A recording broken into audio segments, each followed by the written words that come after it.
Catering 200 per porsinya dapat 1000, lumayan 200.000 ya tiap hari gitu kan. Nah, tapi gini, kalau selama bukan hak kita, itu tuh sebenarnya penghalang rezeki karena pasti diambil sama Allah, itu pasti diambil. Oke, selanjutnya tips agar cepat naik gaji by Om Tejo. Agreement yang setahun nggak boleh keluar itu instruksi dari Singapura. Oke, dinaikin aja. Jadi budgetnya diambil dari budget DCA sama budgetnya W3. Jadi satu, nah terus selama setahun nggak boleh keluar. Di tahun berikutnya Om, saya nggak minta kenaikan di bulan April biasanya itu, saya Januari tanggal 1 langsung naik. Langsung naik tambahin lagi Om. Itu gila banget itu. Sama kayak gelas sebenarnya kan otak kita nggak bisa penuh. Don't limit your challenge, but challenge your limit. Anu kali, kamu pernah putus cinta kali ya? Ya pernah sering. Pernah sering. Gitu. Bye. Iya, bikin capanya dulu kita. Ada 4M itu. 4M. Permen, material, metode. Kayaknya material ya.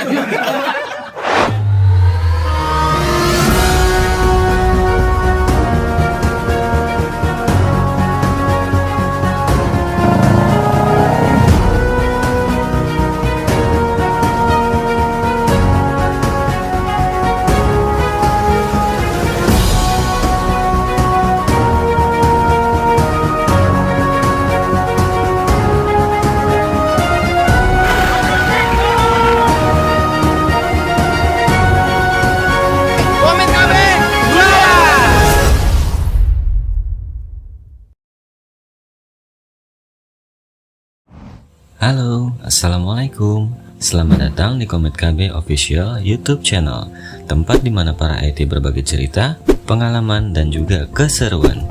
Buat teman-teman yang belum bergabung, yuk gabung dengan kami di sini. Dan sebelum lanjut, buat teman-teman yang belum subscribe, silahkan subscribe dulu ya. Tonton videonya sampai selesai, karena akan ada banyak sekali ilmu-ilmu yang akan dibagikan oleh para senior-senior IT di konten Komet KB kali ini. Jangan lupa juga untuk like video ini dan silahkan tuliskan komentarmu di kolom komentar tentang sharing session kali ini ya. Dan satu lagi, bila kamu merasa konten kami ini menarik, silahkan share ke teman-temanmu ya, agar semakin banyak lagi teman-teman IT di Indonesia yang bergabung bersama dengan kami di sini. Baik, tanpa berlama-lama lagi, kita saksikan bersama videonya ya. Semoga bermanfaat dan selamat menyaksikan. Terima kasih. Jadi ini buat yang mau nikah ataupun yang nikah udah nikah. Jadi kalau kita itu makan yang bukan hak kita, itu tuh sebenarnya penghalang rezeki. Udah yakin, harus yakin itu. Nggak boleh itu. Seolah-olah kita ngerasa bahwa oh kita nih ngambil 20.000 nih gitu kan, lumayan ceperan ya bahasanya ya, ceperan gitu kan. Catering 200 per porsinya dapat 1000, lumayan 200.000 ya tiap hari gitu kan. Nah, tapi gini, kalau selama bukan hak kita, itu tuh sebenarnya penghalang rezeki karena pasti diambil sama Allah, itu pasti diambil. Kalau mau, nah ini yang tak ajarin ke karyawan juga gitu. Kita tuh harus punya keyakinan bahwa setiap kita meninggalkan yang haram, itu pasti sama Allah diganti yang lebih baik. Jadi nih, waduh, tergiur juga nih, bos, saya nawarin catering deh, gitu kan. Catering yang sekarang siapa bos? Oh perusahaan ini gitu. Saya tawarin deh, sama deh 15.000 tapi buat bos 1.000 gitu. Wah menggiurkan nih, gitu. Menggiurkan nih kan gitu kan, gitu. Lumayan, ya udah deh, gue ganti deh gitu. Tapi buat gue jangan lupa ya. Gitu. Nah, kalau kita nggak punya keyakinan yang kayak gitu, pasti goyang, gitu. Pasti kayak ompik nih, karbo nggak nih, goyang. Nah, kalau saya bekalnya itu, saya nggak pernah mau makan yang bukan hak saya, karena itu pasti penghalang rezeki. Penghalang itu, pasti nanti rezeki kita tuh malah tambah seret. Kayaknya kita ngambil 20.000, tapi sama Allah diambil 200.000. Entah dalam bentuk apapun gitu. Makanya sekarang kalau saya bilang, kamu kalau ngelihat aku gitu, aku tuh kerjaannya ngapain? Gajiku tuh tinggi, tapi kerjaanku ngapain? Karena kerjaan udah tak distribusikan. Karena kerjaanku itu di level keputusan. Kamu kalau ngelihat aku tuh, aku cuma hadir ngawal kamu, ngontrol kamu, ngajak ngobrol kamu gitu. Tapi gajinya gede, ya itu buah sebenarnya gitu. Cuma untuk sampai ke sana, saya bilang saya dari dulu tuh nggak pernah mau ngambil yang bukan hak saya. Nggak ada, aku sebagai HRD itu mengangkat karyawan, kontrak, ngambil ini gitu, catering, tak sikat. Ada yang kayak gitu pasti tak sikat. Dan alhamdulillah pokoknya kalau kayak itu ketahuan. Nah ini yang tak ajarkan dulu. Nah, jadi yang muda-muda itu pokoknya bekalnya mau nikah gitu, simple pokoknya. Kamu nggak usah ngambil yang bukan hakmu, insya Allah rezekimu lancar. Kan kita kan kadernya gitu, mau nikah lah gitu, waduh gimana nih gitu, karena saya ngalami gitu, justru saya dijaga tuh gitu. Jadi setelah itu anak-anakku juga tak ajarin kayak gitu, nggak usah yang gitu-gitu udah pasti nanti tuh. Jadi misalnya nih gini, tetangga-tangga, bahkan tetanggaku di kompleks Sakinah kan istilahnya kompleks muslim gitu ya, ada anaknya udah usia gini, tes gitu sampai seleksi pusat atau apa gitu dimintain 1 miliar atau berapa gitu. Karena anaknya pengen itu, ya anaknya juga goyang ngomong ke orang tuanya, mah, pah dimintain 1 miliar. Orang tuanya juga goyang. Apa kita kasih gitu, ya Allah lele, mbok ya 300 juta, kalau 300 juta punya lah mama gitu, jual mobil apa aja dapet lah 300 juta gitu. Nah ini yang saya bilang gini, anak sama bapak, sama orang tua sama anak sama-sama goyang, sama-sama nggak punya pegangan bahwa itu nggak boleh. Sama ya apa ya, belum karyawan tetap, aku diangkat karyawan tetap dimintain 70 juta gitu. Saya bilang ke anak saya, kalau itu karyawan bayar berarti kan Abi tuh yang bakalan makan, karena kan aku bos HRD gitu. Makanya pokoknya kayak gitu jangan terpikir, jangan menganggap bahwa nanti hidup kita akan mudah dengan bayar jadi karyawan tetap nih, murah nih 30 juta, yang sana 70 juta, bayar aja gitu. Kalau kita sudah menganggap bahwa hidup kita nanti akan sejahtera, mudah dengan jalan itu, nah itu wis keliru. Kenapa? Ini kalau bahasa saya gitu, Allah itu sebenarnya sayang sama kita. Jadi kalau kita itu nyimpang, dikeplak, plek gitu.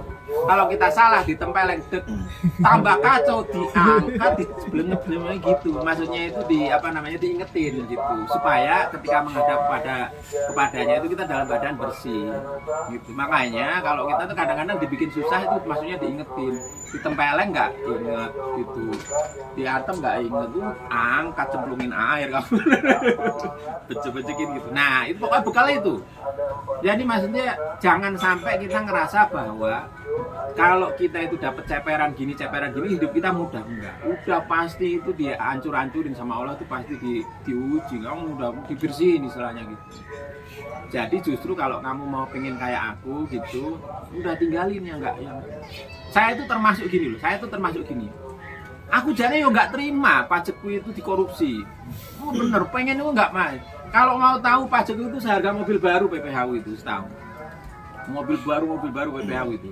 Aku sebenarnya juga nggak terima tuh bayar pajak itu. Cuma gini, kita menghibur diri dengan gini. Dalam pajak kita itu ada haknya guru honorer, ya kan? Ada haknya mungkin pegawai kesehatan yang apalah gitu kan, yang apa istilahnya kan, ada juga untuk departemen sosial itu kan, untuk fakir miskin atau beasiswa apa itu, kartu Indonesia Pintar dan sebagainya ada di situ, meskipun ada yang korupsi gitu. Jadi kadang-kadang ya kita perlu menghibur diri, yuk kita bayar pajak sih karena memang diperlukan untuk ini gitu, meskipun ada yang dikorupsi gitu. Jadi itu aja, aku juga nggak itu tetap tak tunaikan, karena dengan kita itu gini, kita itu bayar yang wajib gitu, itu pasti ditolong sama Allah. Iuran RT dahulukan karena wajib gitu kan, iuran apa PBB atau apa dahulukan karena wajib. Ketika kita mendahulukan yang wajib, insya Allah ditolong itu. Jadi karena di situ ada haknya ini.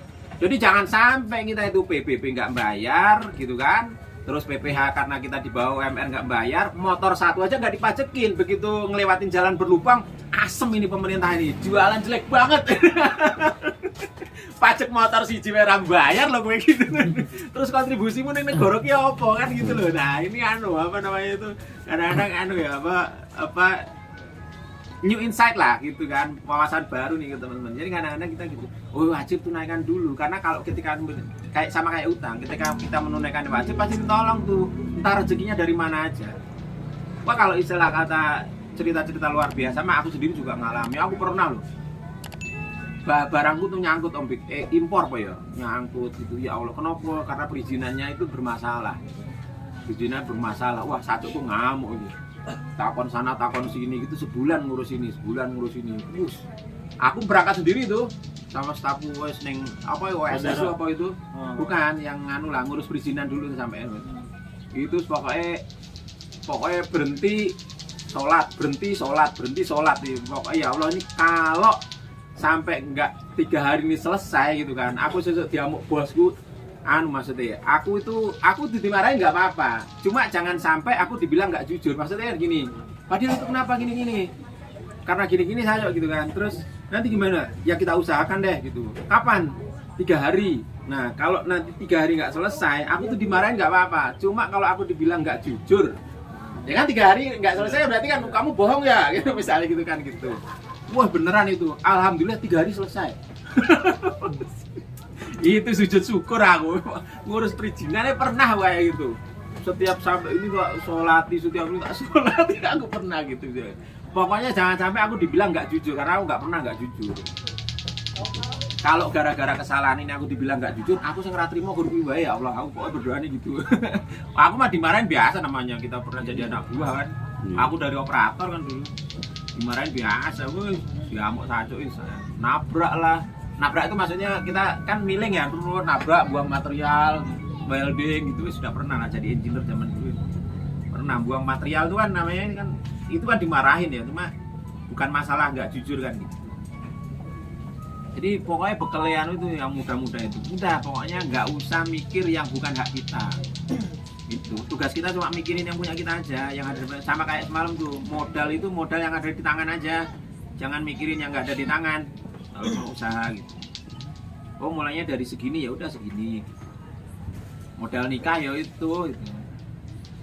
Nah segini oke.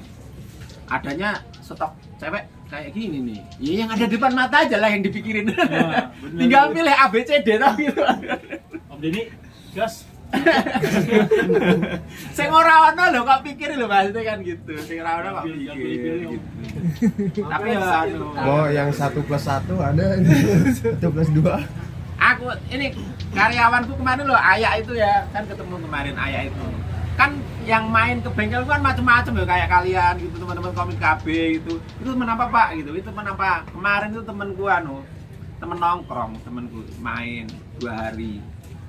Pak ini teman apa sih Pak gitu kan? Ini tuh temen aku sejak zaman susah. Cuma bedanya sekarang aku nggak susah, mereka tetap susah. Tapi tetap temenan, artinya itu ya, pasang surut orang itu macam-macam. Ya pernah juga jadi juragan, pernah bangkrut gitu kan, juragan kebab atau apa gitu. Cuma gini, kalau kita punya temen yang pernah susah, biasa susah, itu gampang, mereka nggak baperan. Mereka itu kalau toh nanti kita tuh lagi turun gitu kan, kita temenan sama mereka tetap gitu ya, mereka tetap enjoy dengan kita karena ini. Kamu nih punya temen nih nggak pernah susah, boncengan nih touring motormu mogok, miso mesti orang tahu susah, mesti miso gitu, gitu. Sama ini lah, kalau udah punya teman yang udah biasa susah gitu, biasa wae, hidupku pernah lebih susah dari ini gitu kan, biasa aja. Dari zaman motor mobil kijang, dorong gitu, ayo ke Semarang yuk. Tapi ini pasti mogok ini, udah tenang aja, nanti mogok dorong zaman tol Promono tol Semarang, ayo ngaran kayak gitu. Ada memang. Jadi temen macam-macam gitu kan. Iya, namanya itu kita bisa banyak belajar lah. Jadi berbagai kalangan gitu. Aku yang muda-muda kalian banyak teman, yang tua-tua juga banyak, Umar dan sebagainya. Yang saya sampai sekarang jualan kebab keliling. Orang yang bener-bener kalau jadi contoh orang yang isi goib. Hari ini dapat 50.000 pulang. Jualan kebab, jualan bayar apa ki telur dapat telur belum gitu. Hari ini dapat 100.000 pulang. Kalau kita kan 100.000 wis iya lembur meneh bisa jadi kan gitu. Ngono ono gitu. Gitu tuh ada. Gitu tuh ada. Orang-orang gitu tuh ada dan maksudnya tetap ya Allah tuh ngaturnya itu emang semua kalangan tuh bakalan ada sampai hari kiamat. Tukang kuli kasar tuh selamanya sampai hari kiamat akan ada. Sing kaya raya banget kayak Rafathar itu ada. Semuanya itu apa namanya jadi pelajaran buat kita. Enak kalau sama temenan sama yang biasa susah itu. Nggak baperan sama kita juga. Wah, easy going gitu. Punya duit segini ya masih bisa. Kita udah cicilan mobil nih 3 juta nih, besok wis rasa guyu. Rasa guyu. Om Edik udah ada cicilan apa? Itu. Dapat motor apa mobil es bebas. Ya ngapain Ya. Ciao, Hendrik. Kuncinya jangan ngambil hak orang lain. Apalagi ngambilnya orang lain dari sini. Kayak contoh karyawannya Om Bik. Bro, saya bro. Catering.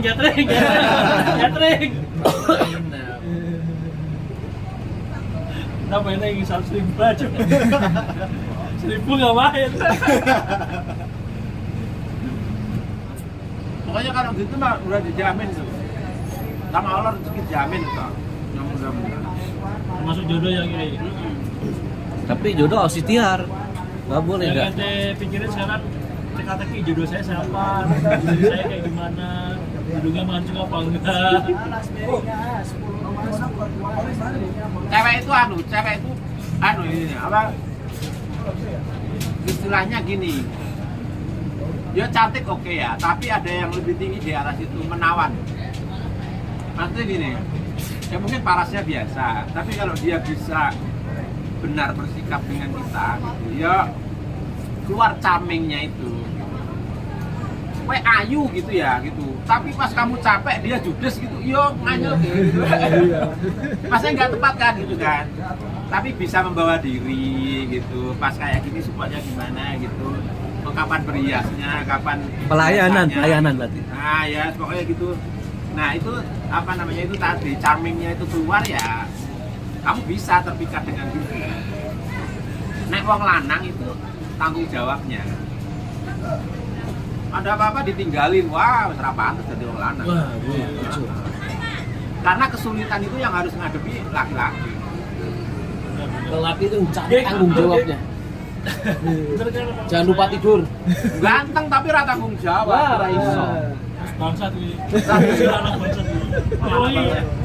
Sama kayak nulis gathering. Buat orang-orang yang udah ngelis gathering nomor 3 khususnya terus gak ikut itu bangsat itu. Kencing dulu ah. Himbauan keras itu. Tulus banget ngomongin. Karena sama kan, aku itu kan nasihatin karyawan juga muda-muda itu pada ya gitu mengisi rumah mau apa gitu kan. Saya kan nasihatnya gimana? Biasanya di rumah kan sekarang masih mahal. Kayaknya daerah Cibarusah lah yang masih 250 ya Apaan? rumah. 170 juga. Saya tuh murah, Pak. 170. Satu sekarang kan udah satu jauh banget. Kan 180 sekarang. Mana? 180 kan set tuh masih banyak. Masih banyak. Di Barusah. Oh lah ya, artinya kan udah makin minggir tuh, makin minggir ke sana arah Cibarusah. Sukatani aja kayaknya sekarang juga udah nggak ada 250, udah tinggi-tinggi Sukatani. Ada cuman itu Nah kalau dalam udah banget. Cikarang udah 400 apalagi metro lain. Operator biasa ya berat. Yang ada dia nyari lagi jauh-jauh. Makanya menjauh. Maksudnya yang jauh apa nih? Apa gitu? Enggak ini. Video yang tadi. Kirim langsung kirim. Kirim aja. Mau saya edit. Nomor 3 ya. No edit. Nomor 3 nih waitlist. Pokoknya wong lanang itu tanggung jawabnya. Pak. Itu banget kan. Kalau wong wedok itu tadi apa namanya? Dia itu bisa menjadi sangat menyenangkan gitu. paras biasa, tapi bisa menjadi sangat menyenangkan buat kamu ketika kamu itu membutuhkan dia di saat yang tepat.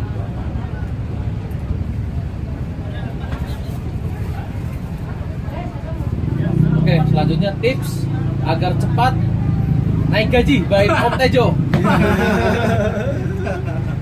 Karir pet. Kerjain tulus aja udah. Mau bikin target. Tulus. Kerja yang bener. Tulus aja udah. Dulu saya ngeri loh di JCA itu pertama-tama itu. Ente pernah pindah kerja nggak? Sejak lulus kuliah nggak? Berarti ente di JCA doang dulu. Iya. Tapi setiap kali saya resign 3 kali selalu dinaikin terus. Nah itu salah satu cara kenapa saya naik terus itu, Pak. Iya. Berarti ente punya daya jual tinggi berarti. Dulu tuh 2011 itu server ada di Cibitung dibagi 2 sama di Singapura. Zaman itu tuh level staff itu belum dapat laptop, Pak. Masih dapatnya komputer biasa.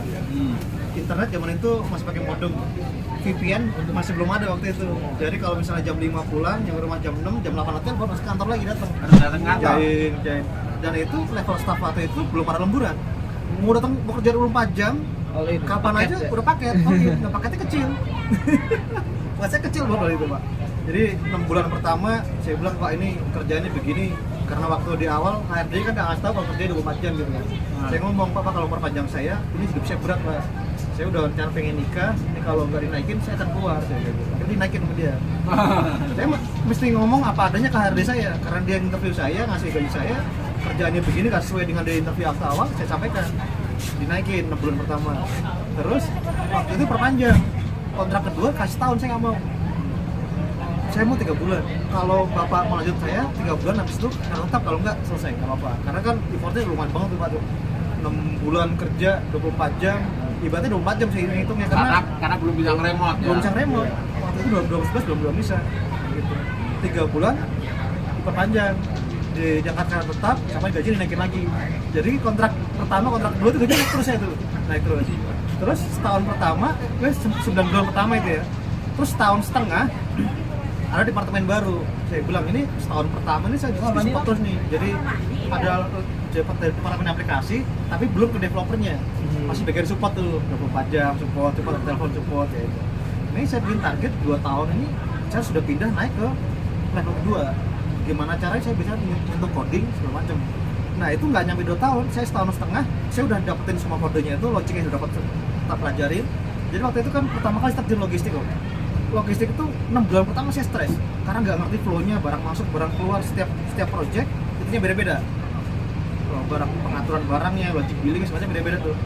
Saya sampai datang jam 8, pekerja jam 8, saya datang setengah 7. Saya ngecek sama operator-operator tuh, Pak, caranya gimana? Barang ini Mas, barangnya gede gini, ngaturin begini, satu palet.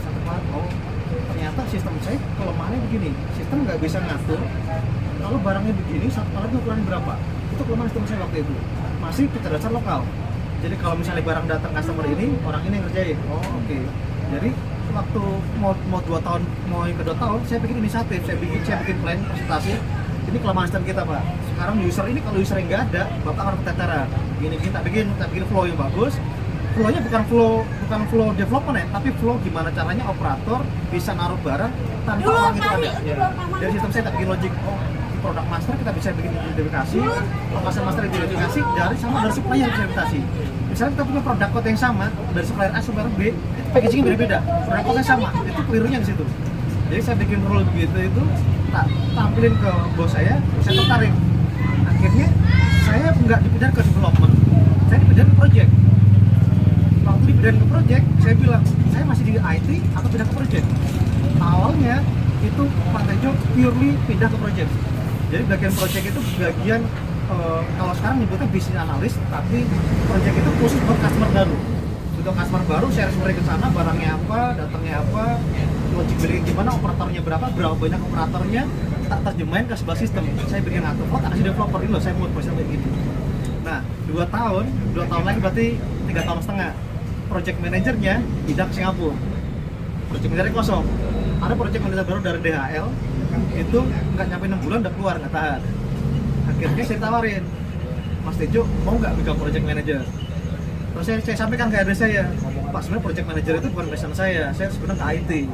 Kalau Bapak boleh, saya tantangan ke dia. Bapak kasih kesempatan 6 bulan sampai setahun pegang project, saya pegang IT. Karena kan target saya kan setelah 2 tahun pindah kan, 2 tahun tercapai saya pindah ke developer tapi naikin ke project manager, ke project assistant manager. Target kedua, saya pengen gimana saya balik lagi ke IT dulu itu, IT manager. Nah kebetulan itu ya begitu, saya bilang ke HRD di 3 tahun setengah pengen megang IT manager lagi sama project di tahun pertama. Syaratnya apa Mas Jo?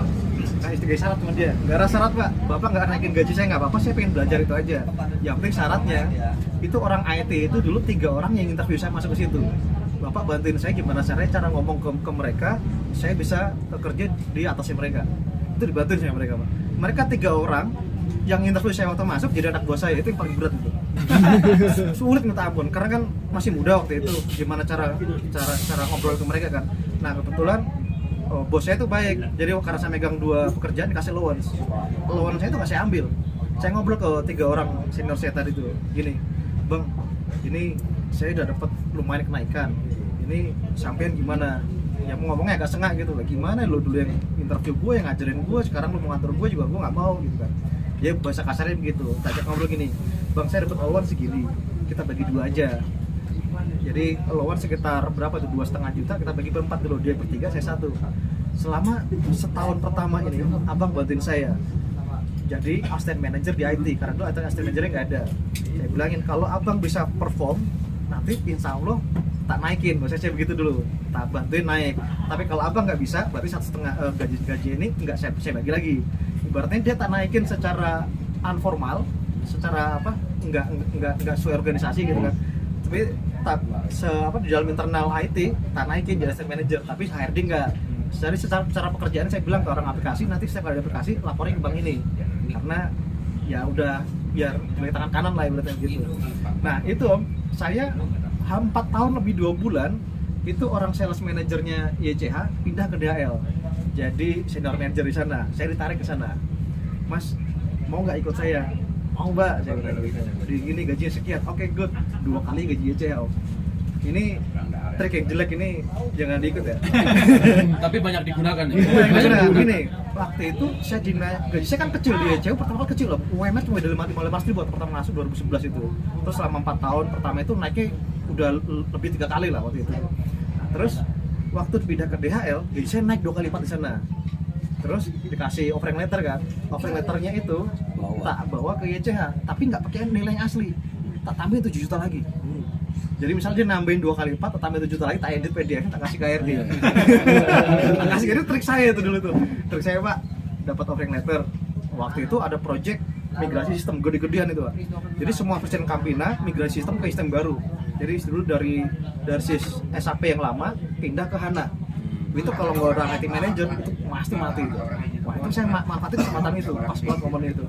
Nah saya ngajuin offering letter itu. Triknya itu saya ngobrol sama senior saya dulu. Kalau kamu mau nego ke direktur atau apa, cari momen yang pas. Emailnya itu di Sabtu dini hari, kalau nggak Minggu, biar dia Senin pagi baca email, otaknya fresh, mikirin cuma kamu doang. Saya email tuh Sabtu malam Minggu Om, tak email pagi-pagi deh, delalahnya tuh Minggu pagi WhatsApp. Senin ke ruangan saya, siapa? Wah, ini bahas ini nih. Bahas nih, Senin pagi Om, jam 8:30 saya ke ruangan direktur tuh. Kenapa mau keluar? Ya gini Pak, saya bilang tuh, anak saya udah lahir Pak. Terus istri saya udah hamil yang kedua nih.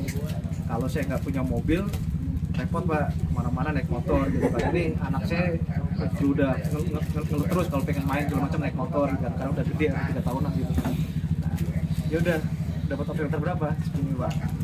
Wah gede juga ya, dapat apa lagi di situ, dapat bonus sama itu. Kalau di EC waktu itu nggak ada bonus sama sekali Pak. Sama sekali nggak ada bonus. Terus, jangan masuk ke situ berarti. Bonus nggak ada, kemudian kartu asuransi juga ada, mau BPJS doang, jam stek waktu itu. Asuransi nggak ada. Gini, dia mikir-mikir. Yaudah nanti jam istirahat 1:30 kesini lagi. 1:30 saya menghadap Om, 1:30 menghadap. Terus dia bilang gini, oke, saya udah ngobrol ke HRD, gaji tak samain, tapi dengan catatan kamu selama setahun nggak boleh keluar. Saya bilang, saya masih pura-pura jaim dulu. Sebentar Pak, saya telepon istri saya dulu, mau nggak sini? Karena di sana kan ada kelebihan, istri saya mau lahiran dulu kan, ada asuransinya kan lumayan kan. Saya pura-pura teleponnya keluar istriku. Pak, bentar izin telepon ya sama istriku. Saya bilang balik lagi. Oh iya Pak, istri saya setuju. Itu kenaikan gaji pertama kali setelah resign, tapi gede sih itu. Itu lebih 2 kali lipat. Ini 2 kali lipat nambah lagi tuh. Nah, itu bikin heboh yang di jadi gini, saya di YCH itu karena megang project di level YCH, IT itu levelnya Singapura W3 karena secara struktur dual. Nah, di YCH itu udah heboh karena Tejo mau keluar resign gitu kan. Terus berita itu disampaikan direkturku ke direktur IT yang di Singapura. Nah, akhirnya agreement yang setahun nggak boleh keluar itu instruksi dari Singapura, oke, dinaikin aja. Jadi budgetnya diambil dari budget YCH sama budgetnya W3. Jadi satu, nah, terus selama setahun nggak boleh keluar. Di tahun berikutnya Om, saya nggak minta kenaikan di bulan April biasanya itu, saya Januari tanggal 1 langsung naik tambahin lagi Om. Itu gila banget itu. Sampai sekarang Pak, pajak saya udah 2 digit Pak. Serius. PPh-nya PPh 2 digit setiap bulan Om. Itu bukan sombong ya, tapi saya bukan tipe orang yang ngumpulin uang, saya kerja cuma tulus aja. Jadi setiap apa uang yang saya dapat itu banyak orang yang mesti saya bantu lah gitu. Sama rezeki saya itu bukan rezeki saya, terus keluarga saya Om.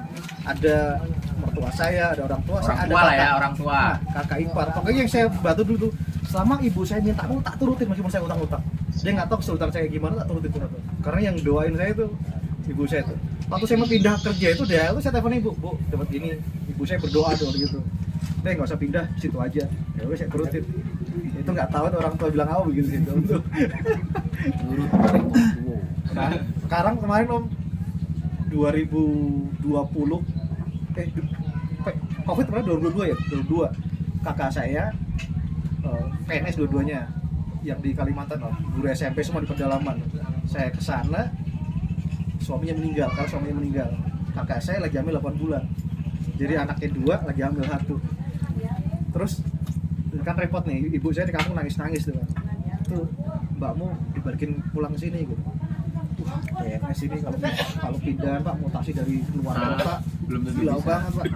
Saya total habis 130 Pak pindahin itu selama 7 bulan baru selesai gitu. Jadi saya bilang Mbak udah pindah aja ke sini, ntar anak-anak gimana, anak masih ngurusin. Jadi semakin gaji naik tinggi itu ya larinya ke situ semua.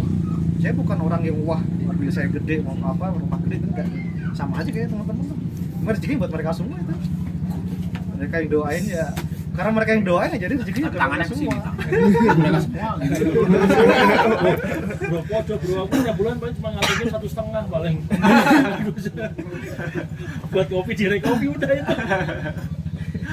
Yang lainnya ya bayar angsuran mobil. Istriku, ibuku di kampung. 2011 itu saya masuk tuh junior staff, junior officer. 2000? Sekarang 2011. Sekarang 2014 senior manager. Jadi kalau sekarang nih IT ada agreement mau jual software ke seluruh Indonesia, ya tantangan saya Om. Karena perwakilan perusahaan W3 di Indonesia nggak ada. Yang tertinggi saya tantangan di waktu ini. Ini karirnya di Inspirasi. IT nih, karirnya di Inspirasi. IT. Cuman gitu harus punya target Om. Jadi saya dulu targetnya pengen setiap kali 2 tahun saya harus punya target tuh. Jadi kalau namanya aplikasi Om ya, sistem kita nggak harus belajar di coding terus, tapi kita harus ngerti user itu ngapain sih gitu loh. Nah itu yang penting kalau belajar coding Om. Kayaknya Ya obat, menerjemahkan apa yang dilakukan di lapangan jadi aplikasi gitu ya. kalau yang perusahaan kan misalnya punya rule kan Om, 1, 2, 3 kan. Rule itu kan dibikin sama IT Om. Belum tentu cocok sama operator kan. Kalau saya terbalik, sampean maunya apa tak bikinin. Rule saya gimana caranya biar bisa seperti itu. Itu yang mungkin bos saya nganggap saya berhasil di situ. Gitu ya. Jangan cuma ngoding hati perempuan. Inovasi nikahin. Target tuh penting. Target itu penting. Manusia harus Target. Ini target saya umur 40 tahun harus kayak Pak Fadil nih. Saya pengen pensiun sebelum umur 40 tahun. Kata Hendrik, kenapa semua mata tertuju pada saya? Ini kan kenapa nggak mau ke dia? Kita kan sharing ini semuanya. Sharing, om, kita sharing. Om, sharing kopi sama? Kopi sama kopi ente? Sharing lama aja lah. Saya kalau saya target middle-nya udah tercapai. Waktu itu saya bilang saya harus target 35. Jadi jadi manajer. Alhamdulillah udah tercapai. Pas banget umurnya. Terus target ke depan apa? Saya umur 45 jadi GM. Tapi 45 tak itu terlalu jauh banget, tapi saya kan lihat nih kondisi di perusahaan saya. Misal saya terus ini atau saya harus pindah, saya harus jadi GM di perusahaan. Tapi memang target harus diperlukan. Kedua jangan jangan idealis lah. Saya di IT harus IT. Kalau lu di challenge dikasih kerjaan apa di luar, ambil, karena kita nggak tahu mana yang sebenarnya paling bagus buat kita. Kadang kita gitu. Saya dulunya awalnya IT Pak, IT full dari awal tuh. Pas masuk perusahaan ini saya tambahin kerjaan safety yang jauh banget lah dari urusan IT itu jauh banget. Tapi saya ambil, saya dikasih jalan gitu. Karena sama kayak gelas sebenarnya kan otak kita nggak bisa penuh. Don't limit your challenge, but challenge your limit. Jadi tantang keterbatasan Anda. Jangan bilang kita tuh ada batasan, nggak ada. Mungkin itu juga yang menolong saya bisa naik jabatan itu, karena mungkin yang di atas ngeliat, oh ini dikasih tambahan ini bisa, sekarang ditambahin lagi kerjaan ini bisa. Artinya begitu. Jadi jangan batasi diri gitu. Saya di IT aja. Ya gitu, nggak apa-apa. Ente misal sekarang ke sales, bisa jadi suatu saat ente ketolong di situ. Bisa jadi ente bisa jadi sales profesional, ente jadi sales mungkin ente ada yang berkembang, ente bisa menjual diri gitu. Itu iya, menjual maksudnya ente bisa diam gitu kan, ente bisa berkomunikasi dengan orang, itu juga nilai. Oh, tanda kutip perusahaan masih sehat sih, masih oke lah. Tapi ini perusahaan tuh udah sehat gitu. Iya. Kadang itu pilihan ya, kadang juga ente resign harus pindah, itu juga pilihan. Ente harus tentukan target dulu, targetnya seperti apa. Strategi perusahaan itu memang Seperti itu ya. banyak sih yang korban bukan aku doang. Semua perusahaan begitu. Semua perusahaan Sama pindah juga sama. Sebenarnya sama, tinggal kita gimana menyikapi kadang ya. Nah, saya juga dulu pertama gitu, udah di IT safety, tiba-tiba bos HRD-nya nggak ada. Saya udah dari awal pertama udah ngomong, kalau bisa cari aja HRD, karena udah lingkup yang berbeda, coba HR sama IT awalnya. Cuma ada yang nge-guide gitu. Ya alhamdulillah ada orang-orang yang mau kasih inilah pembelajaran gitu, saya ambil lama-lama bisa. Kita lama-lama pas terbiasa jadi bisa. Sempurna mungkin enggak gitu, bagus juga mungkin saya juga belum merasa jadi HRD yang bagus, tapi ya sudah lumayan lah, sekarang udah bisa banyak yang berubah gitu di sisi. Jadi jangan pernah membatasi diri.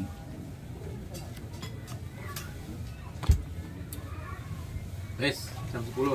Yuk, Demikian sesi tausiah kali ini, pemirsa, teman-teman. Mudah-mudahan membawa manfaat. Sharing sessionnya, ya. Kebetulan ada yang dihajar, jadi ya. Ngomong semua. Nanti aman bro. Semua mata tertuju padanya. Dengan target tahun depan, jadi kita bantu. Berapa sih umur? Berapa sih? Wah, jadi berapa? 34. 35 tuh gitu. Kamu 35? Waduh, lu berapa Gi? 34. Tua kalian berarti ya? Aku kira 30 ke bawah. Kamu kira 26 apa berapa gitu? Kelemahan dia tuh di sarung tangan. Makanya babat kambing itu di sarung tangan. Babat kami dipakai. Makan nasi padang aja ya. Orang mana sih kamu? Cilacap. Oh Cilacap. Ya Ki? Lahir Bekasi sih. Oh udah Bekasi ya. Darah aja Aceh gitu. Iya. ada darah Aceh-nya. Tapi sekolah lagi kamu ya? Kayaknya. Iya, kuliah. Ya. Nggak tahu ya nasihat apa yang pas buat kalian. Tadi cocok loh, jangan ngambil milik orang lain.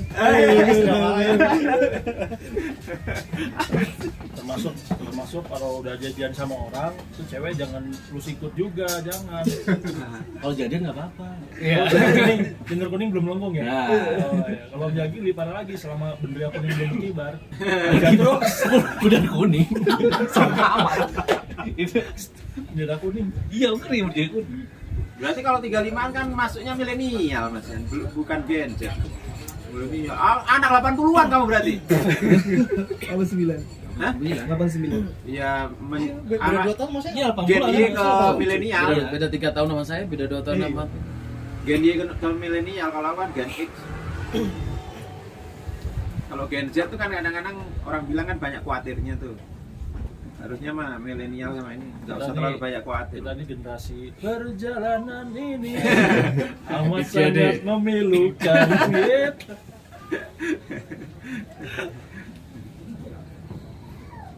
Anu kali, kamu pernah putus cinta kali ya? Ya pernah sering. Pernah sering. Pernah sering. Lo bilang aja pernah sering. Itu apa gitu loh. Jadi anu apa selalu menyesalkan yang Takut dulu ada gitu. traumatik. Traumatik gitu ya gitu. Hati-hati apa traumatik cinta. Padahal cuma baru pacaran ya. Mending belum pacaran kalau dulu. belum Nih kalau nikah. bagian safety nih Om, kan putus cinta nih kan. Ibaratnya kayak kita kerja ada kecelakaan. Terus mesti ada analisanya ta. Yang pertama putus nih kenapanya? Apakah ada yang salah dengan dia atau salah dengan diri kita? Cari root cause-nya. Cari dulu. Terus yang kedua, apa masalah yang lagi nih putus nih? Gitu. Bye. Iya, bikin capanya dulu kita. Ada 4M itu. 4M. Men, material, metode. Kayaknya material ya. Men, ente motor ganti dong. Ya, motor ganti. Jangan motor fiction dulu. Tulisannya bapak coreng lagi. Siapa namanya? Yang MPR istri 3 siapa? Anu, Oh, Fadli. Fadli. Apa? Fadlizon.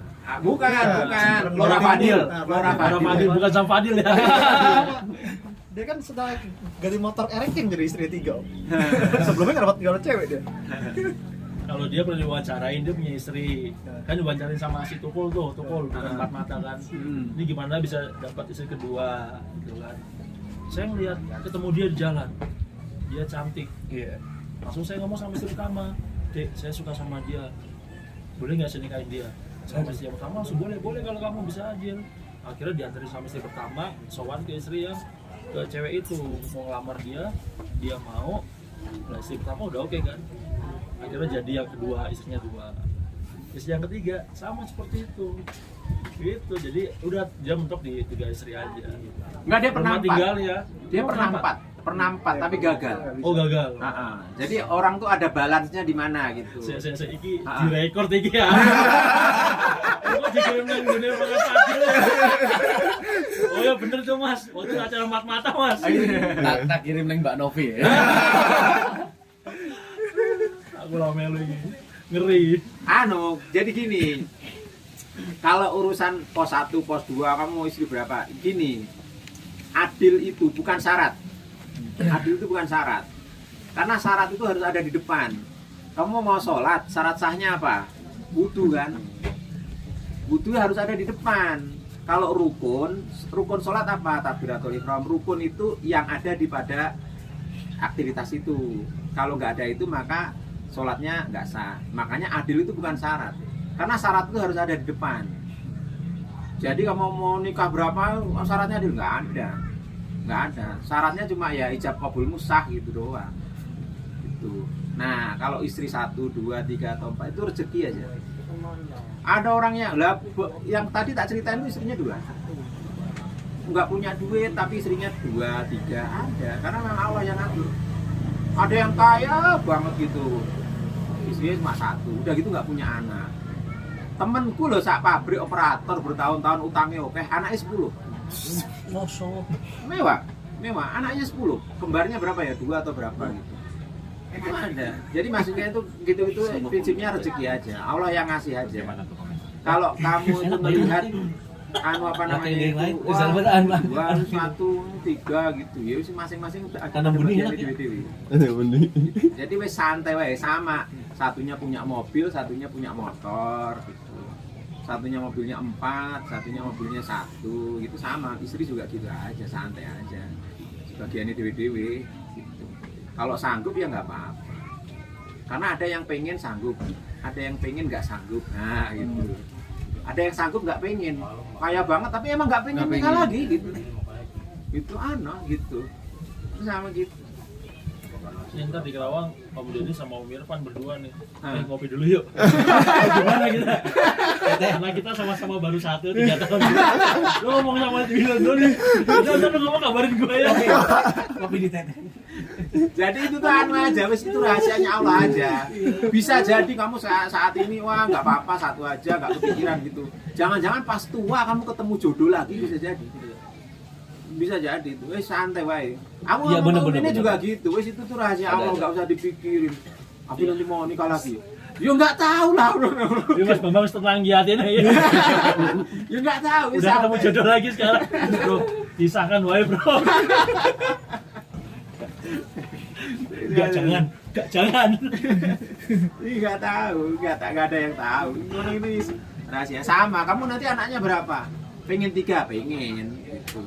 Tapi sama Allah dikasihnya 1, itu aja dengan perjuangan, dengan bayi tabung lah, nunggu 10 tahun bisa aja. Saya pengennya 3, yang lahir 11. Kan ada juga gitu. Ya, saya lah. Bojone suge GM anaknya anyar banget. Iya, anak larang. Kalau larang, tapi lebih sekali dikasih 1, nambah lagi 1 lagi Satu, 2. Iya. itu mahal itu. Itu rahasia awal aja, tenang aja, jalani aja. Gak usah mikir sing di bagian kita. Oke. Nanti inilah ntar nyampe rumah cukur rambut lah. Gue sebagai orang akhirnya enak banget ngeliat karyawan rambutnya panjang gitu. Itu orang kayak gitu, rambutnya tuh segitu, kasih poni dikit. Kasih poni. Ini gaya milet. Milet. Nah, milet. Bukan sih.